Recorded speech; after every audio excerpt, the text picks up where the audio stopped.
Desde la UPTC de Chiquinquirá informan Adriana Villamizar, Leopoldo Quiñones, Laura Roballo y Alexandra Velázquez. Noti Fiscal, una nueva visión para los revisores. Buenas tardes. Nuestros titulares en el día de hoy son: definición de los conceptos de fraude y lavado de activos. Normativa aplicable al revisor fiscal en la lucha contra el fraude y lavado de activos. Factores de riesgo de fraude y lavado de activos. Deberes de los revisores fiscales en relación con la denuncia por la presunta comisión de delitos. Buenas tardes. En el día de hoy definiremos los conceptos del fraude procesal y el lavado de activos. Nuestro corresponsal en San Pablo de Borbur, Leopoldo Quiñones, nos entrega toda la información. Buenas tardes. Desde el municipio de San Pablo de Borbur, tras conocer el último informe del Banco Mundial de Lavado de Activos, se define como un delito cuyo propósito es intentar dar apariencias de legalidad a dineros ilícitos. Este delito supone aproximadamente el 7.5% del Producto Interno Bruto del PIB de Colombia. Un delito que en el país deriva de la corrupción, el narcotráfico y sus fuentes de financiamiento, la minería ilegal, el contrabando, la extorsión y la evasión de impuestos. Según la Fiscalía, a finales del año pasado fueron incautados más de 5.5 billones en efectivo en lingotes de oro a las redes ilegales. También nos encontramos con el hecho de que existen múltiples tipos de fraude. Así, entre los mismos se hallan los pagos de sueldos a personal que no trabaja, la anulación de facturación que ha sido cobrada, la doble facturación, los pasivos registrados sin documentación soporte, las ventas y servicios que no son declarados en impuestos o los sueldos pagados a personas que no existen. Esta es toda la información, lo dejamos en el estudio con mis compañeras Adriana y Alexandra. Buenas tardes. En Colombia, la normatividad aplicable al revisor fiscal frente al fraude y el lavado de activos son: tenemos la ley 58 de 1931, nos habla de las inhabilidades del revisor fiscal y nos habla de la responsabilidad que tiene ante las sociedades. En su artículo, el decreto 410, la ley 1971 del Código de Comercio, nos habla de las funciones que tiene el revisor fiscal y las responsabilidades del revisor fiscal. Tenemos la ley 43 de 1990, nos habla del Código de Ética Profesional y también del secreto profesional del revisor fiscal. En la ley 190 de 1995 nos habla de las responsabilidades para los revisores fiscales frente al Estado. La ley 1474 del 2011 nos habla del Estatuto Anticorrupción que existe en Colombia.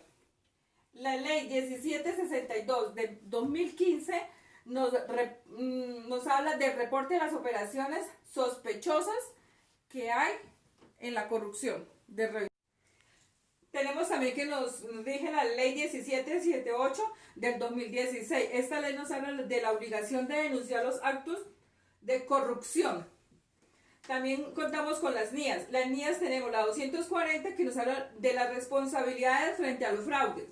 La NIA 250 aquí nos habla de las disposiciones legales y reglamentarias que tenemos en los estados financieros. Y la NIA 315, la de identificación y valoración de riesgos. De aquí en adelante pues siguen habiendo más leyes que nos van a regir. Ahora vamos con nuestra corresponsal en Simijaca, con Laura Castañeda. Siga, Laura.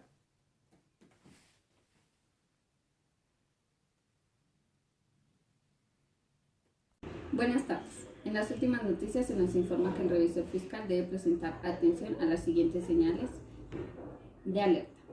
Debe concentrar sus esfuerzos en determinar si el entorno en el cual ejerce sus funciones realiza negocios con otras entidades que tienen estipulado un grado alto o medio de corrupción.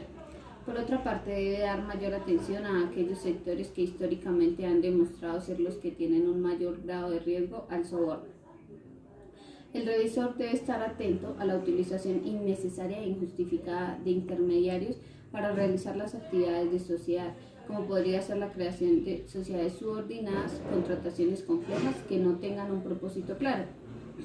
Debido al volumen y a la complejidad de las transacciones financieras en la actualidad, la auditoría se plantea con un enfoque basado en riesgos. Al plantear y ejecutar la auditoría, el profesional debe llevar a cabo procedimientos de valoración de riesgo de las afirmaciones de la dirección en los estados financieros. Los procedimientos por sí solos no garantizan la obtención de evidencia suficiente y apropiada, por lo que es necesario complementarlos con otros procedimientos, como por ejemplo la indagación para corroborar las confirmaciones escritas, la consulta de información pública del sector o industria donde se opera la entidad. Esto es todo por el momento desde Simijaca.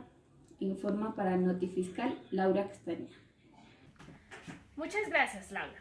Ahora vamos a hablar sobre los deberes de los revisores fiscales en relación con la denuncia de la presunta comisión de delitos.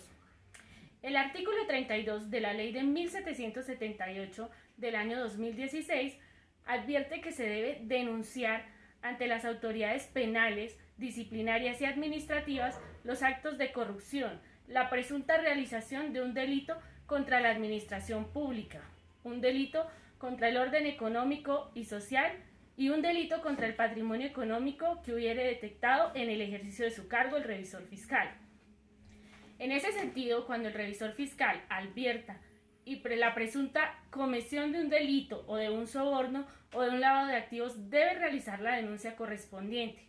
También advierte que para los efectos de esta norma no será aplicable el régimen profesional que ampara a los revisores fiscales sobre el secreto profesional.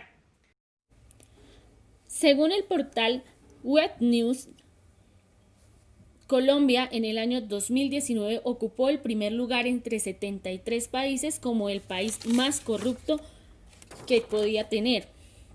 Vamos a mostrar algunos de los casos más importantes de corrupción en Colombia. Agroingreso Seguro, dirigido por Andrés Felipe Arias para impulsar el crecimiento y la competitividad del agro de manera equitativa. Todo iba bien hasta que el dinero fue a parar a manos de grandes hacendados y empresarios del país.